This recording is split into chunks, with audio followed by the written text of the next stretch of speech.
उपाध्यक्ष महोदय, मुझे बहुत प्रसन्नता है कि गंगा नहर शताब्दी महोत्सव के उद्घाटन के लिए मैं यहाँ आ सका। हर नहर भारत की वर्तमान नहरों में शायद सबसे पुरानी है।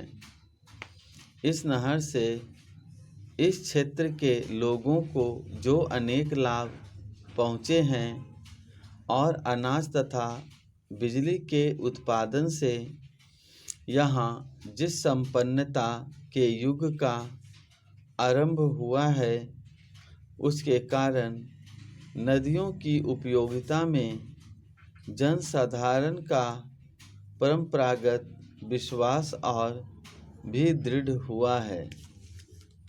इस देश में नदियों को सदा ही महत्वपूर्ण स्थान दिया जाता है। आज भी हम नदियों को सिंचाई का और इसके द्वारा धन्य धान्य की उत्पत्ति का सर्वोत्तम साधन मानते हैं और उन्हें यातायात का साधन भी समझते हैं। आधुनिक विज्ञान ने नदियों की उपयोगिता में कुछ और वृद्धि कर दी है, जिसमें सबसे प्रमुख जलप्रपात द्वारा विद्युत शक्ति का उत्पादन है।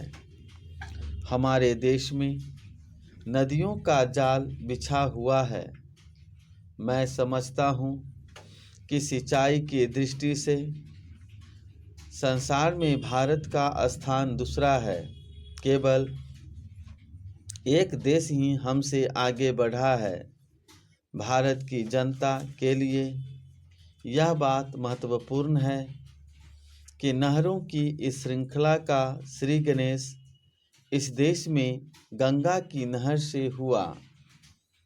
पुनीत पावन गंगा, जो एक प्रकार से हमारे प्राचीन साहित्य और पौराणिक विचारधारा का आधार रही है और जो आज भी भारतीय साहित्य तथा भारतीयों के सामाजिक और धार्मिक रीति रिवाजों पर छाई हुई हैं, हमारे इतिहास में एक विशेष स्थान रखती है।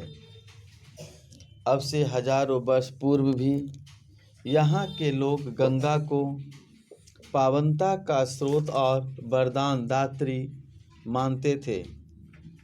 इसलिए आज यदि वास्तव में भारत के सबसे बड़े राज्य के एक भाग ने अपनी संपन्नता गंगा की नहर से प्राप्त की है, तो हम यही कह सकते हैं कि पुरातन विचारधारा इतिहास के रूप में प्रकट हुई है। यह तथ्य चाहे एक संजोग मात्र ही हो, किंतु हम सब के लिए निश्चय ही इसका महत्व है। संभव है कुछ लोग सोचें कि वर्षों वर्ष पुरानी किसी घटना को इस प्रकार सामने लाकर उत्सव के रूप में मनाने का क्या अभिप्राय है। ऐसी शंका का आधार मानव स्वभाव से अनभिज्ञ और प्रेरणा के एक महत्वपूर्ण स्रोत को ग्रहण न करने की इच्छा ही हो सकता है। बीती बातों पर विवेकपूर्ण विचार का अपना ही महत्व है। इसके द्वारा ही क्रमागत उन्नति संभव है। इसलिए अतीत की सफलताओं को भावी प्रगति की नींव माना जाता है। आप मुझसे सहमत होंगे कि गंगा नहर मानव कल्याण और वैज्ञानिक विकास दोनों की दृष्टियों से एक महान सफलता है। आज जबकि हम इस सफलता की शताब्दी मना रहे हैं, तो अनिवार्य रूप से इससे हमें स्फूर्ति और प्रेरणा मिलती है। इस अवसर पर हमें उन इंजीनियरों के प्रति भी आभार प्रकट करना चाहिए जिनके परिश्रम और सतत प्रयास के कारण ही यह योजना फलीभूत हो सकी।